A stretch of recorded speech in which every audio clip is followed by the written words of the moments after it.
James, David, gentlemen, congratulations. You are now moving into the final round of this supersized competition. But in this final round, gentlemen, you will be building the largest weapon we have ever asked smiths to make in Forge and Fire history. Bladesmiths, in the next 4 days, you will be building this. The 9-foot-long Friauler Speiss. The Friauler Speiss dates back to 16th century northern Italy. The massive polearm features a 37-inch long central blade with 2 curved side blades. The shaft could measure up to 6 feet long, perfect for delivering lethal thrusts and slashes upon enemy cavalry.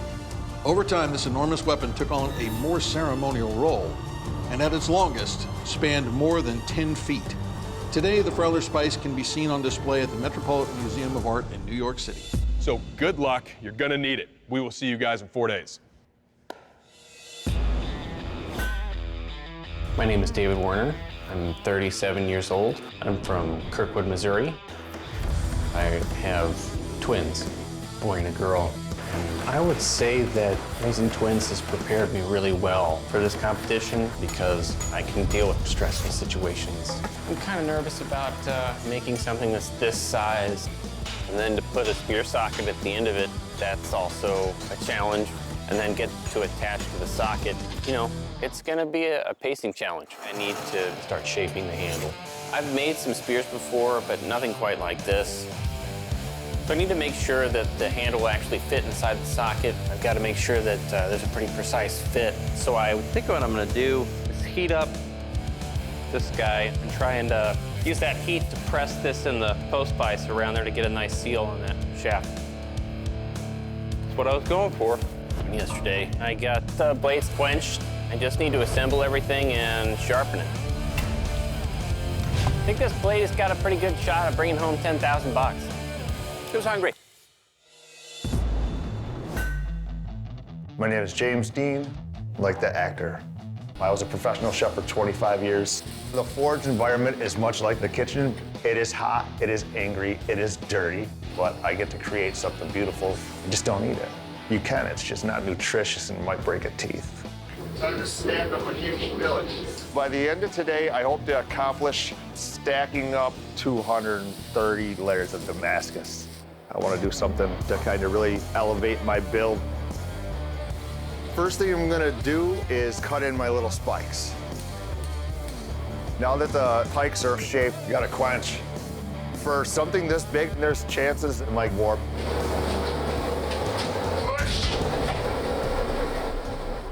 Got a little bit of a warp. It did take a little bit of a warp, but nothing that's not within grinder range. The blade is hard.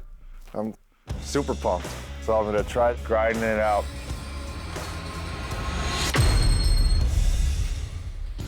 Bro. In the process of trying to straighten my blade, I ended up shattering it. This is day 4. I have no time left, but I'm starting over. Being that I only have 9 hours, I have to try to make the build out of a mono steel just so I can get it done in time. Since my time is short, I have to rush the heat treat. I really didn't get much of a warp. I'm feeling pretty good about this. I had a huge comeback. I'm the comeback kid. Who builds the biggest weapon in Forge and Fire history in 9 hours on the last day? I dare you. Bladesmiths, welcome to the dynamic keel test. But as massive as your weapons are, it's not as massive as my disappointment that I can't wield them today because of my injury here. But I leave you in capable hands with the man of the plan who'll be my hand, Dave Baker. David, you're up first. You ready for this? Yes, I am. All right, let's do this.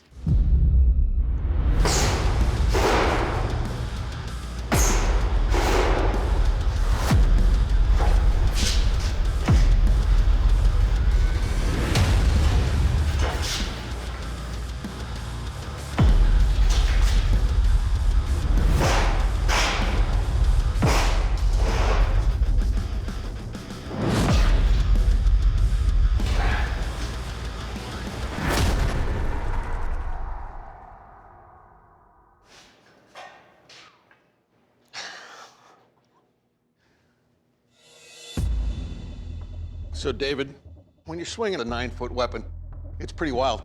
It went into the pig with no resistance whatsoever. The blade, it's all still true, it's all still sharp. Nicely done. Doug, you got anything to add? Your weapon will kill. All right, James, you ready? Slice, dice, and bacon.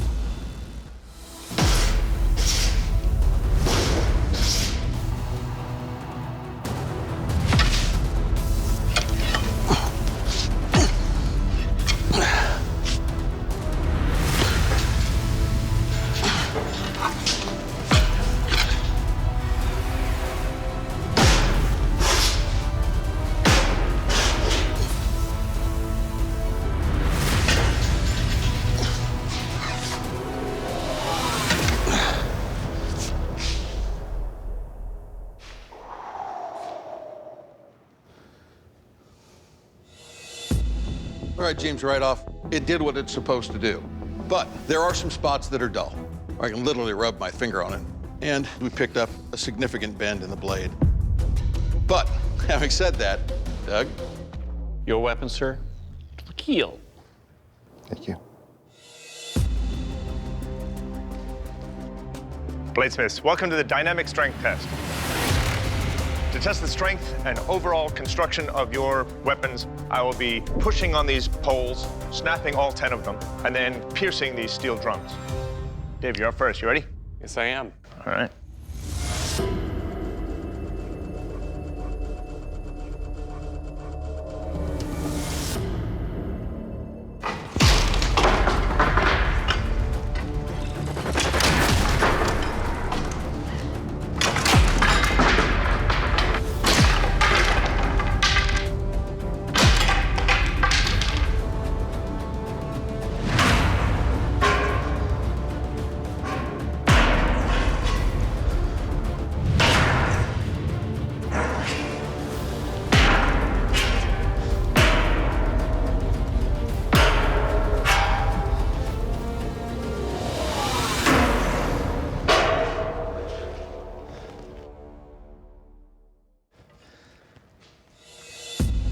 All right, David. Well, your blade held up great.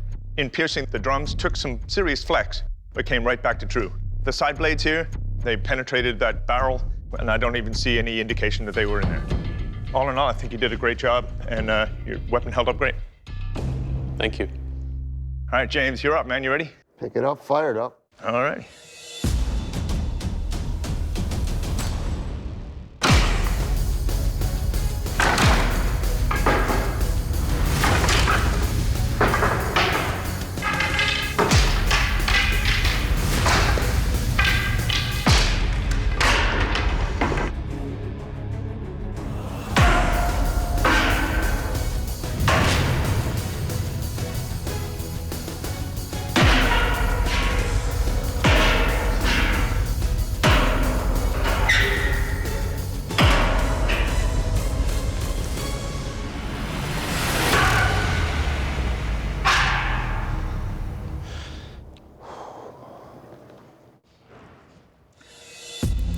All right, James, it looks like your tip held up fine, but your blade took a pretty significant warp. It's kind of doing an S-curve now, but all in all, it held up pretty good. Nice job. Thank you. But Bladesmiths, this has been a hell of a competition from the beginning, but at the end of this competition, only one of you can come out on top, earning the check for $10,000 and the title of Fortune Fire Champion. Today's Fortune Fire Champion is David. Congratulations. Well, James, you're a talented smith. You've been talented all the way through this competition. We want to say thank you for coming out, but your time here has ended. I'm going to have to ask you to please step off the forge floor. Thanks for the opportunity. Thank you. Thank you, James. Thanks, James. I feel devastated after the test. I really wanted to win, but I mean, I made the biggest blade in Fortune Fire history in 9 hours, and I'm proud of it. David, that makes you a Fortune Fire Champion, man. You're going to be getting a check for $10,000. Very well done. Thank you. I'm still kind of just processing that just happened. A big chunk of this $10,000 is going to go toward getting my kids their education. I'm just excited.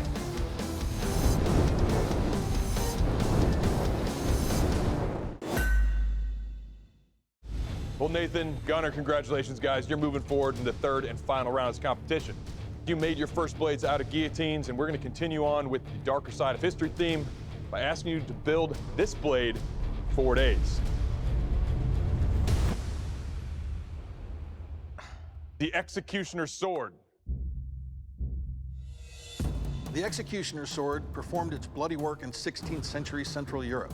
Unlike combat swords, this lethal blade features a straight, double-edged cutting blade with a blunt tip, perfect for swiftly chopping off the heads of criminals. This deadly weapon was used on many aristocratic felons rather than the axe, since it allowed the victim to meet his end in a dignified kneeling position rather than laying face down with his head on the block. While the executioner's sword fell out of use in the early 18th century, this gruesome sword is still wielded in the 2019 video game Mordhau. The bladesmiths, good luck. We will see you in 4 days.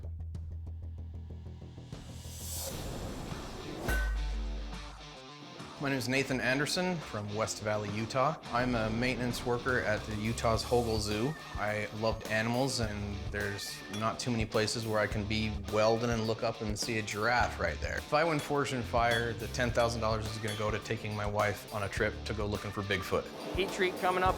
Just don't want to rush it. I don't want to break it, because that would be bad. All right. I don't think that anything went wrong. I feel pretty good about the quench. Should be able to clean everything up and move on forward from here. So now it's time to start working on the guard. I've got my finials right there.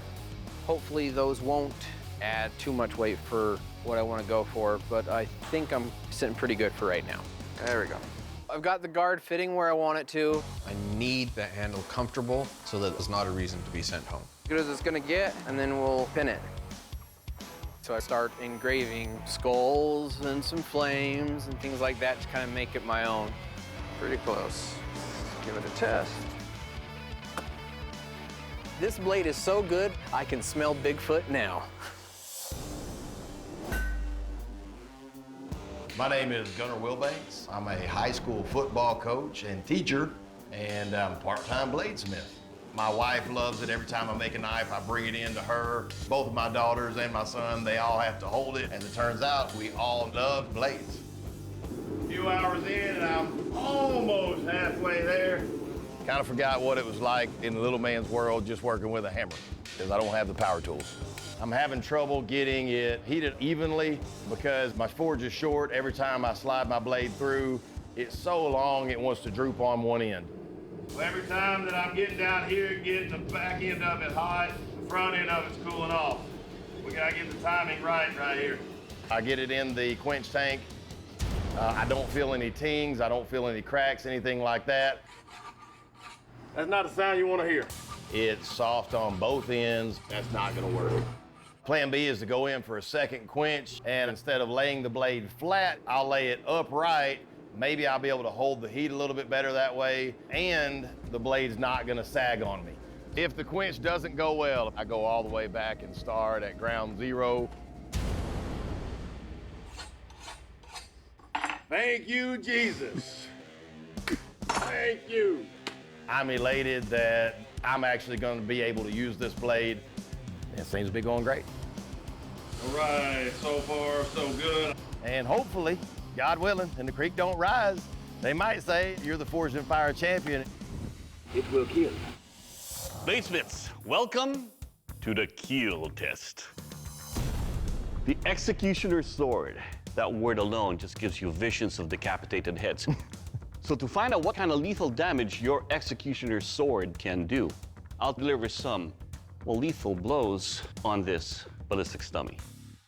Nathan, is it time? It's time, have fun.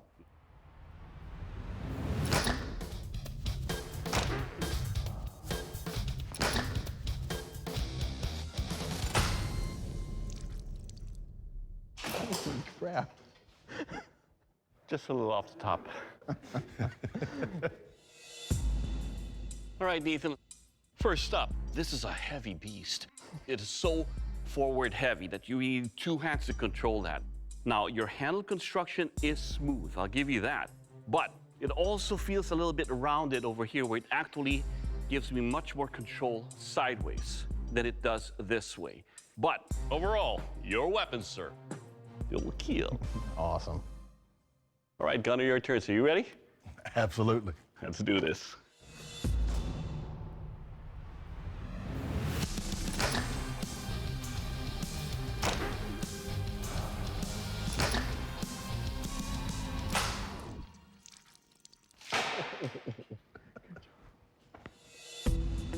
All right, Gunner, let's talk about your executioner sword over here. Your blade right here has a finer grind, so it makes it a little bit lighter. And the edge that you have here, when it came to that skull, just glided into that. Overall, sir, your executioner sword, it will kill. Thank you. All right, gentlemen, it's time for the strength test, the skull and bone chop. Now, to test the overall construction of your blades, as well as how they feel while they're being used, I'll be chopping into these skulls and that nasty giraffe bone. Nathan, you're up. Are you ready? Yes, sir. Have fun.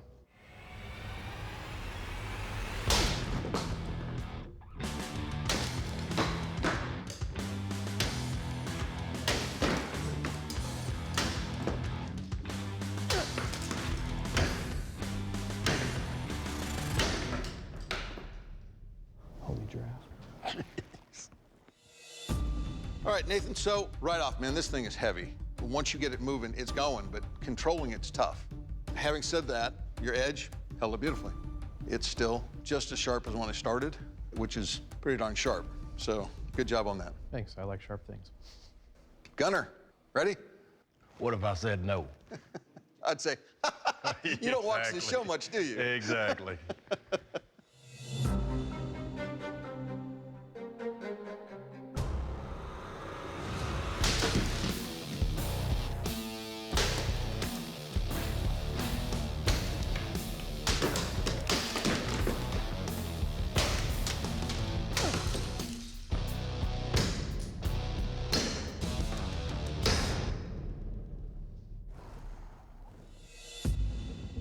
All right, so Gunner, right off, lighter blade, easier to control. A lot of that has to do with the fact that you've got more handle here. Now your blade, it's got some compacting on the edges, but I wouldn't run my finger down this edge. It's still plenty sharp. Nicely done. Thank you, sir. All right, bladesmiths, this is the sharpness test, the jackfruit and water jug slice. Nathan, you're up first. You ready? Yes, sir. Have fun. All right, let's do this.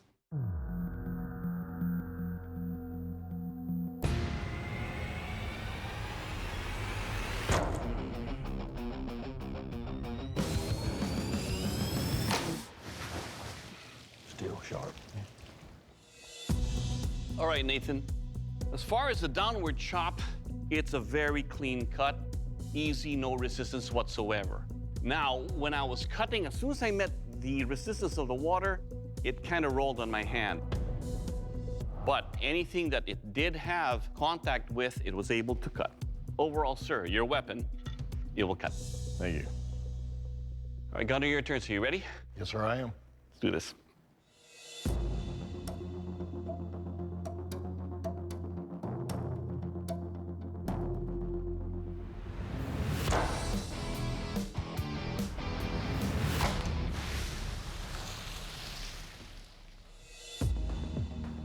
All right, Gunner. The handle construction you have here is wide and ovoid enough to where when I hold on to it, I can really tell where the edge is, and it's much easier to control a blade like this. In the slice, you can see that cuts nicely. Overall, sir, your weapon, it will cut. Thank you. Well, bladesmiths, only one of you can leave here with the title of Forged and Fire Champion and get that check for $10,000. Now, the judges discussed your blades, and they made a final decision. Today's Forged and Fire Champion is Gunner. Congratulations. Now, Nathan, you fought hard, man, but unfortunately your blade didn't make the cut. I'm gonna have to ask you to please step off the forge floor. Thank you very much. Congratulations. Thanks, bud. Well, I'm gonna have to find a different way to take my wife to go see Bigfoot, but we're still gonna go. Well, Gunner, that makes you the Forged and Fire Champion. You just got yourself a check for $10,000. Congratulations. Thank you. Appreciate it, guys. I just won Forged and Fire.